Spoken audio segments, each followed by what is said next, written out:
नमस्कार दर्शकों, आज हम चर्चा करेंगे श्राद्ध पक्ष पर, जिसे हम पितृपक्ष भी कहते हैं। ज्योतिष में और धर्म शास्त्र में अत्यंत महत्वपूर्ण माना जाता है ये 16 दिनों का काल, जो कि भाद्र पक्ष की पूर्णिमा से शुरू होकर अश्विन की अमावस्या तक रहता है।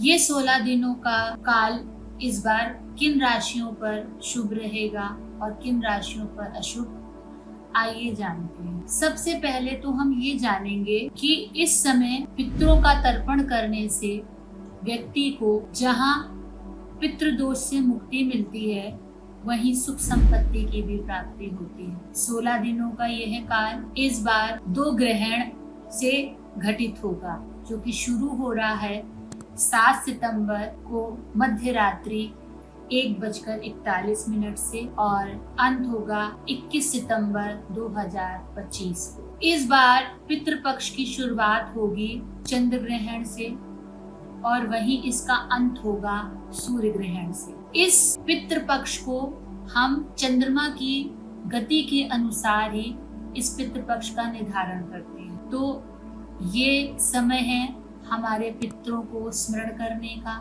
तर्पण करने का, पिंडदान करने का, और साथ ही साथ इस समय काल में आपको 2 दोषों से मुक्ति प्राप्त होती है। एक दोष होता है पितृदोष और दूसरा दोष होता है कालसर्प दोष। जिस तिथि के अनुसार आपके पितरों का श्राद्ध होता है, वो आप किसी सुयोग्य पंडित से, जो कर्मकांडी ब्राह्मण हो, उससे पता करें और उस तिथि पर अपने पितरों का श्राद्ध करें या पिंडदान करें, जिससे यदि आपकी कुंडली में किसी भी प्रकार का पितृदोष है या फिर कालसर्प दोष है, तो उससे आपको मुक्ति मिलेगी। यदि कुंडली में सूर्य या चंद्रमा पाप ग्रह से ग्रसित हो या राहु केतु से ग्रसित हो, तो पितृदोष का कुंडली में निर्माण होता है। नवम भाव जो होता है वो हमारे पितरों का भाव होता है और हमारे पूर्व जन्म में किए गए पुण्यों का भाव होता है। तो अपने नवम भाव को देखें, यदि कहीं से भी यह राहु या केतु से ग्रसित है या कुंडली में सूर्य चंद्रमा अशुभ प्रभाव में है, तो आपकी कुंडली में पितृदोष है। वही चंद्रमा कारक है हमारे मन का और पितरों का। अब वो कौन सी राशि है इस साल जिसको थोड़ी सी कठिनाई का सामना करना पड़ेगा, वो है मेष राशि। मेष राशि वाले जातक इन 16 दिनों में किसी भी प्रकार का नया व्यापार या नया कार्य कृपया शुरू न करें। वो 5 राशियां जो शुभ रहेंगी इन पितृ काल में, पितृपक्ष में, पहली राशि है हमारी मिथुन राशि।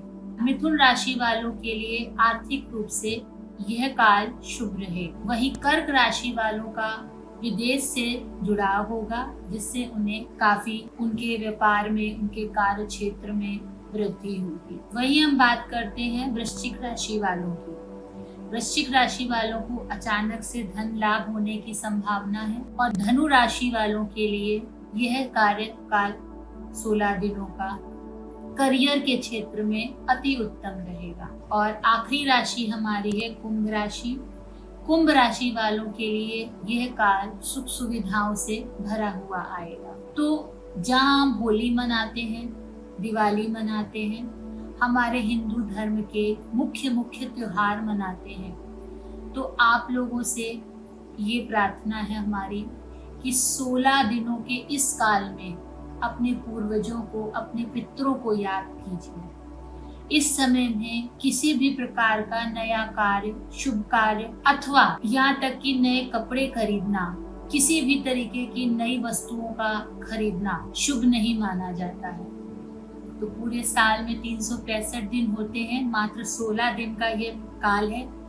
तो यदि हम पितरों को याद करते हुए 16 दिन किसी भी प्रकार का नया और शुभ कार्य नहीं करते हैं, तो उसमें क्या बुराई। अपने पितरों का स्मरण कीजिए, उन्हें याद करिए और इस दिन ब्राह्मण को, गरीबों को इस काल में अवश्य अपने पितरों के नाम का दान दीजिए, भोजन कराइए, जिससे कि आपके पितृ आपसे प्रसन्न होकर आपको आशीर्वाद दें और आप दिन दूनी रात चौगुनी तरक्की करें। आज के लिए इतना ही।